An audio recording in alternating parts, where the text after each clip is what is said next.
They have a word for wolves like me. Ashborn. It means you tried to shift and failed. It means the wolf inside you went quiet. It means you are less than nothing to a pack that measures worth in fangs and fury. What they don't tell you is what happens after. After the silver chains. After the ritual circle blazes to life and the fire doesn't burn your skin. It burns deeper. It finds the part of you that howls, and it squeezes. After you feel your wolf clawing at the inside of your chest like she's trying to claw her way out before the flame takes her.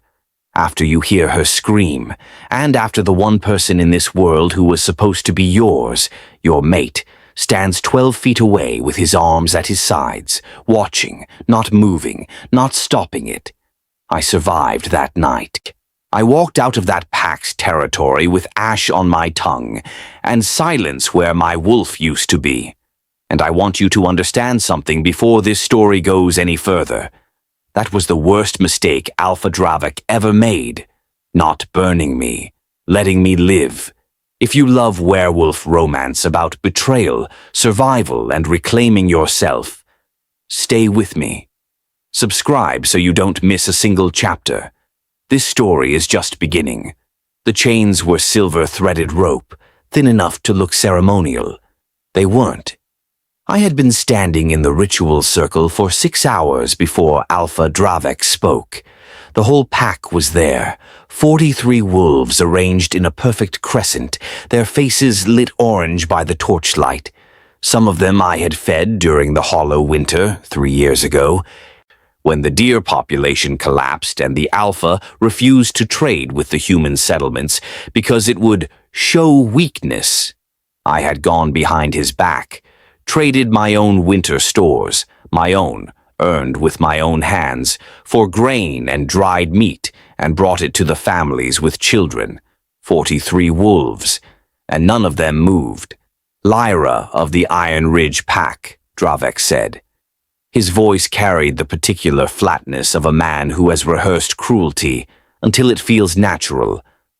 You are charged with undermining the authority of your Alpha, forging alliances without sanction, and conduct unbecoming a ranked wolf.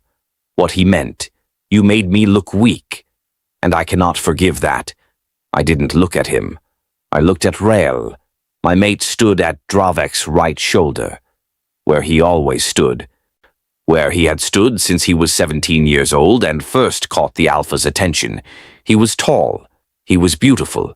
He had a way of going very still in moments of high emotion that I used to find calming. I didn't find it calming now. Say something, I thought. Say anything. His jaw was tight. His eyes were on the middle distance, that trick he had of looking at a room without looking at anyone in it. He said nothing. The fire came up fast. Ritual circles are designed for efficiency.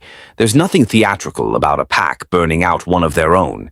It's meant to be clean, severing the bonds between a wolf and her beast, so that if she ever finds another pack, she will come to them empty. Harmless, already broken. The pain was not what I expected. I expected my skin. Instead, it found the tether, that invisible cord that ran from my human mind down into the ancient, animal part of me that had always known how to run in the dark. I felt her fight. My wolf. She was not elegant or graceful in those final minutes. She was furious. She scratched and bit and howled, and I pressed back against her with everything I had, trying to hold her, trying to tell her, I know. I'm sorry, I'm so sorry. Then the silence came, and it was the loudest thing I had ever heard. When the circle died down, no one spoke. Dravik waited a beat, the performers paused, and then said the word, Ashborn. I waited for Rael to look at me. He looked at the ground. I turned and I walked away. Nobody stopped me. Nobody followed. The snow had come early that year, and it covered everything in a uniform, in different white, and I walked north because north was the only direction that didn't lead back to the life I'd just lost. For 3 days I walked. I could feel the absence like a missing tooth. The place where my wolf had lived, now hollow, now cold. No enhanced healing, no night vision, no sense of other wolves on the wind. I was, for the first time in my adult life, simply human. It was quieter than I thought it would be. On the fourth morning the fog broke and I saw black stone walls rising out of the valley below me, and I remembered an old story. There is a kingdom in the north where wolves come when they have nowhere else to go. I had been skeptical of that story. I wasn't anymore. I reached the gate. I raised my fist. I knocked once with everything I had left. Then the ground came up to meet me and I stopped feeling anything at all. The first thing I noticed was warmth. Not the aggressive warmth of a fire built to impress, but the deep, settled warmth of a room that has been lived in, that has been kept. I lay in a bed with more blankets than I had owned in my entire life, and for a long, disoriented moment I couldn't remember why that felt wrong. Then I remembered. I sat up too fast. My vision went dark at the edges. When it cleared, there was a man standing near the fireplace with his back to me, reading something by the light of the flames. He was tall, broad through the shoulders, the kind of build that spoke less of training and more of use, and he wore no crown, no insignia, nothing that would have told me who he was. He heard me sit up. He turned. "You've been asleep for 2 days," he said. "Not good. You're awake, or how are you feeling?" Just the fact, or laid out plainly, as if he had learned that people who've been through what I'd been through don't always want softness first. "You were hypothermic. My healer says you're through the worst of it. Who are you?" "Corvus." He set down the paper he was holding. "King. Technically, though I find the title gets in the way more than it helps. You're in the obsidian hold. You knocked on my gate." The corner of his mouth moved, not quite a smile. Impressive knock for someone about to collapse. I watched him the way you watch a strange wolf in your territory, looking for the tell. The angle of the shoulders, the eyes. His eyes were direct and calm, and he kept them above my collarbone, and he didn't move any closer than he already was. "What do you want from me?" I asked. He looked genuinely confused. "Nothing. You needed help." "People don't help without wanting something." "In my experience," he said carefully, "people who believe that have been given a lot of evidence for it." He moved to the door, unhurried. "There's food on the table when you're ready." "No obligation. If you decide to leave, I'll have someone show you to the gate." He paused with his hand on the latch. "If you decide to stay, even for a little while, we'll figure out the rest." He left. I sat in the warm room for a long time, waiting for the catch. It didn't come. That frightened me more than the chains had.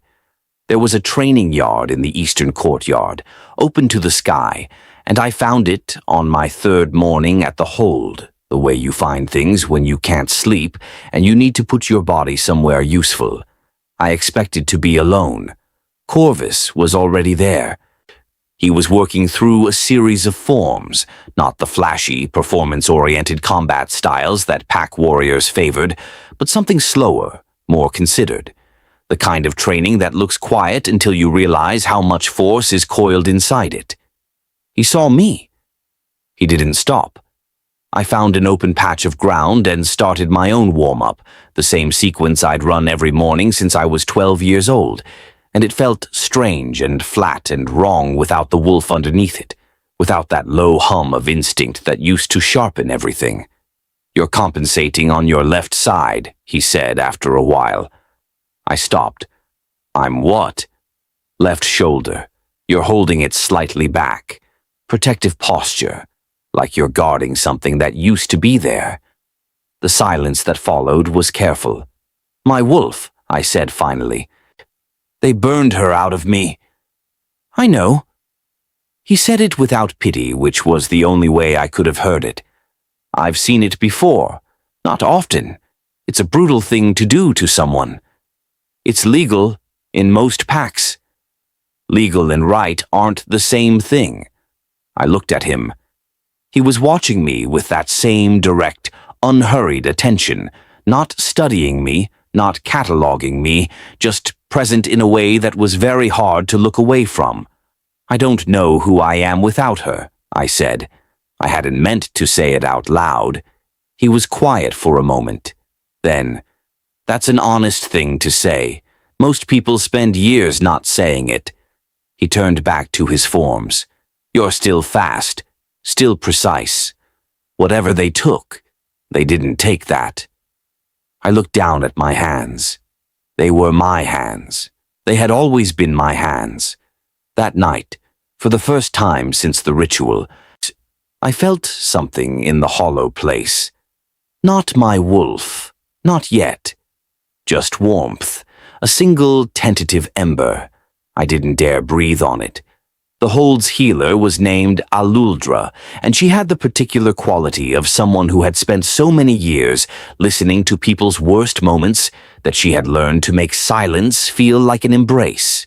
She examined me without ceremony and without false comfort, and when she was done, she sat back and folded her hands and said, "Your wolf is not dead." I had been told this was impossible. I said so. "Trauma is not destruction," she said. "It's concealment. When something is too dangerous to be present, the psyche hides it, buries it somewhere deep, somewhere it can survive until conditions change." She looked at me steadily. "Your wolf is silent, not gone. She's waiting." Waiting for what? Safety. True safety, not the absence of threat, the presence of trust. She paused. "Can you tell the difference between a place with no predators and a place where you are genuinely safe?" I thought about the hold, about Corvus standing in the training yard, pointing out my compensating shoulder without making it mean anything other than what it was. "Maybe," I said. "Then you're already further along than you think." She gave me a series of exercises, not physical. Noticing things, the temperature of a room, the weight of a blanket, the sound of the fire, the way your breath moves when no one is watching you. "Come back to your body," she said. "Your wolf will follow." That night, Corvus knocked on my door before entering, asked if I was comfortable, asked if the room was warm enough, or asked, with a directness that managed to be gentle, if I wanted company or solitude. I said I didn't know. He sat on the other side of the room, opened a book, and read for an hour without saying anything. When he left, he said goodnight. The ember in my chest burned a little brighter. 6 weeks into my stay at the hold, Corvus asked me to come to council. I almost said no. I was nobody, a disgraced Ashborn exile with no pack, no wolf, no standing. What could I possibly offer a king's war council? But he asked me like he meant it, and I had learned by then that he didn't say things he didn't mean. So I went. The council chamber was stone and firelight and 7 wolves who had survived enough to look it. They glanced at me when I entered. Nobody objected. Corvus introduced me the way you introduce someone who matters. By name, say by what I knew, by what I had seen. Lyra spent 4 years as a ranked wolf under Alpha Dravek, he said. She knows his tactics, his patterns, his weaknesses. He knew I had been Ashborn. He said none of it. One of the council members, older, silver-haired, with the careful eyes of someone who had survived several regimes, looked at me and said, "So, what does Dravek want?" "Control," I said. "That's all he's ever wanted. Territory isn't the point. Control is the point. He'll move in winter when the northern passes are hardest to defend because he loves the image of it. He loves the story. Dravek attacking through snow and ice. It plays to the mythology he's built around himself." "You're certain?" "I know how he thinks. Fear is the only tool he trusts." I looked around the table. He'll expect that to work here. It won't. And when it doesn't, he'll overcommit, Because overcommitting is what you do when you have no other strategy. Silence. Then, "How do we prepare?" I told them. Corvus didn't speak during my explanation. He listened with his full attention, and when I was done, he said, "Thank you," and meant it.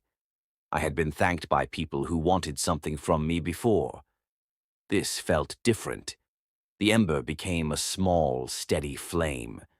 They came on a Tuesday morning, 16 wolves from Iron Ridge Pack, standing at the hold's gate with their heads down and their hands visible, and the carefully composed expressions of people who know they have done wrong and are not sure they deserve to be heard.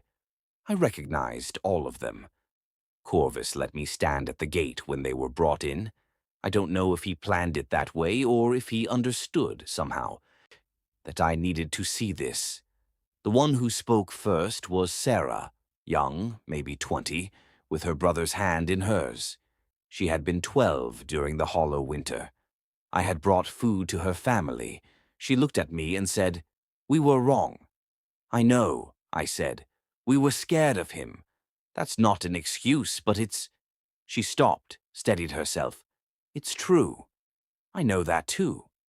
Corvus spoke then, quiet and matter-of-fact. "You can stay. There are conditions. You work, you contribute, you settle disputes through the council, not through force. You harm no one here, and you accept that past harm doesn't just disappear because you've changed your mind." He looked at each of them in turn. "Are we agreed?" They agreed. No oath-binding, no theater, just words, and the expectation that they would be honored.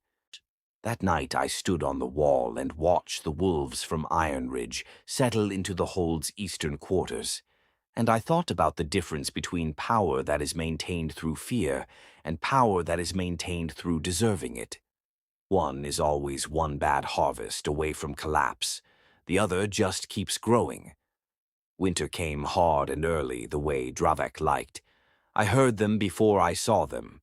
200 wolves moving through the northern pass, and the sound of it was meant to be terrifying, meant to shake the walls, meant to make you feel the size of the thing coming for you.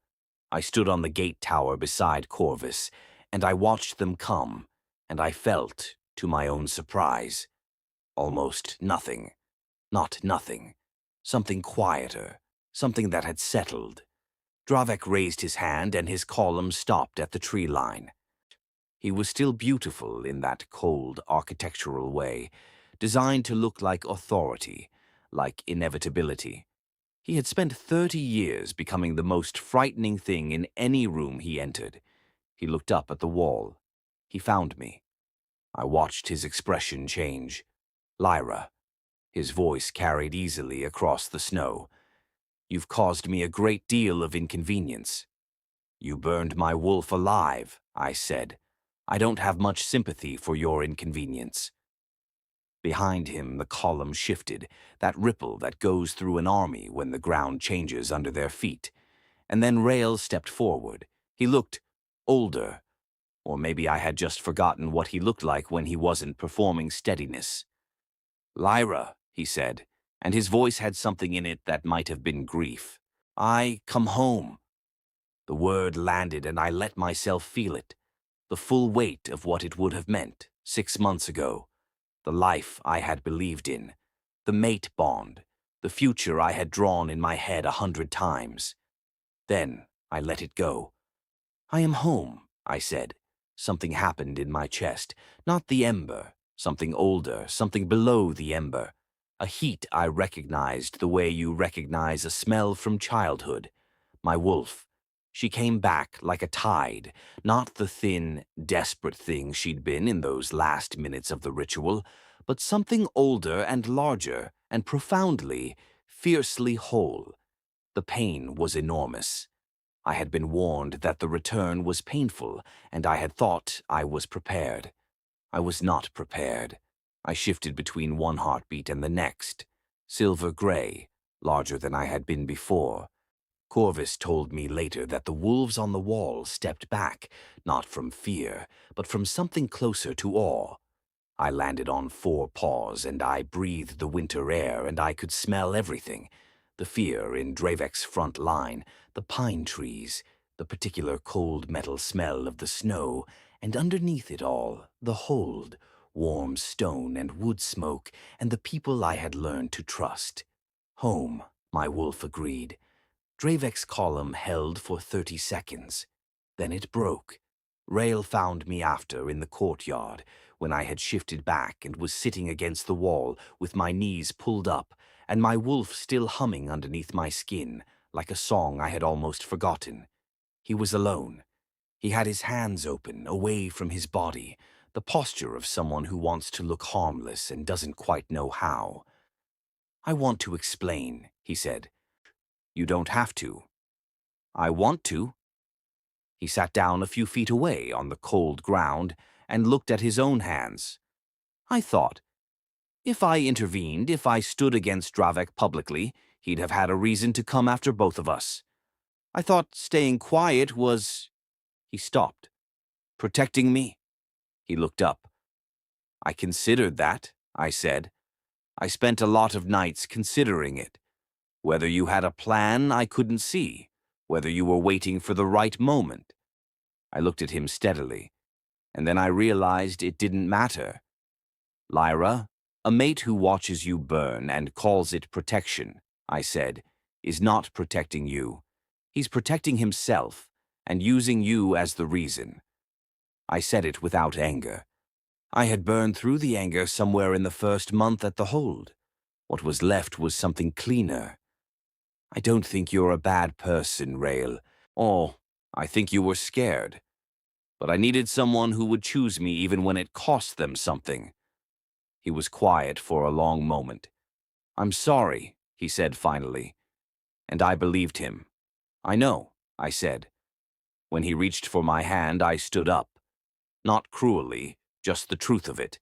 The truth that the bond between us, that invisible cord that had once felt like destiny, had gone quiet the same night my wolf had faded in the weeks that followed, had been replaced, gradually, without theater, by something I hadn't expected, something real. Corvus was standing in the doorway of the great hall, not watching, deliberately not watching, giving us whatever we needed. I crossed the courtyard. He turned when he heard me, and his eyes asked the question without asking it. "It's done," I said. He nodded, and then, because he was who he was. "Are you all right?" I thought about it honestly. "Yes," I said. "I actually am." He offered me his hand. Not a claim, an offering. I took it. 2 years is a long time to build something. It's also barely any time at all. The hold had doubled in size before the first year was out. Wolves came from 3 packs that fractured in Dravek's wake. Humans from the border settlements who had heard rumors of a kingdom that didn't require you to give up your name at the gate. We built a second wall.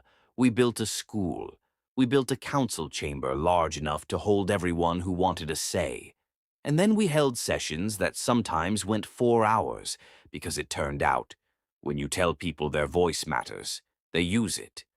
Aluldra trained 2 new healers. Sarah became the captain of the Northern Watch. The 16 defectors from Iron Ridge became, with some years and some work, people I trusted with my life. And in the spring of the 2nd year, in a ceremony with no silver chains and no ritual circles and no performance of dominance, just words and witnesses and hands held in firelight, I stood beside Corvus and chose him the same way he had chosen me, fully and at cost and without reservation. My wolf stood easy inside me. In the months that followed, she made herself known in other ways. Twin pups, born in early autumn, with their father's calm eyes and their mother's stubborn chin. They shifted for the first time at 6 months, clumsy and delighted and completely unafraid. They would never know what it meant to be Ashborn. They would never know what it felt like to wait for their pack to save them and find only silence. So I would make certain of that. Dravek's territory is administered by a council now. He lives somewhere in the far north, smaller than he used to be, which is what happens to power built on fear when the fear runs out. He is not important to this story anymore. This is what I know, 2 years out. A wolf who has been broken by her pack is not the same as a wolf who has never been broken. She is not less. She is more. She knows what trust costs, and she does not waste it. She knows what safety feels like after its absence, and she builds it carefully, and she gives it freely. They burned my wolf to make me nothing. Instead, they made me certain. There is a difference between surviving and becoming. I became. If this story moved you, like, comment your favorite chapter below, and subscribe so you don't miss what comes next. The wolves who find their way home always have the best stories. Next story drops soon, and she might be even harder to break.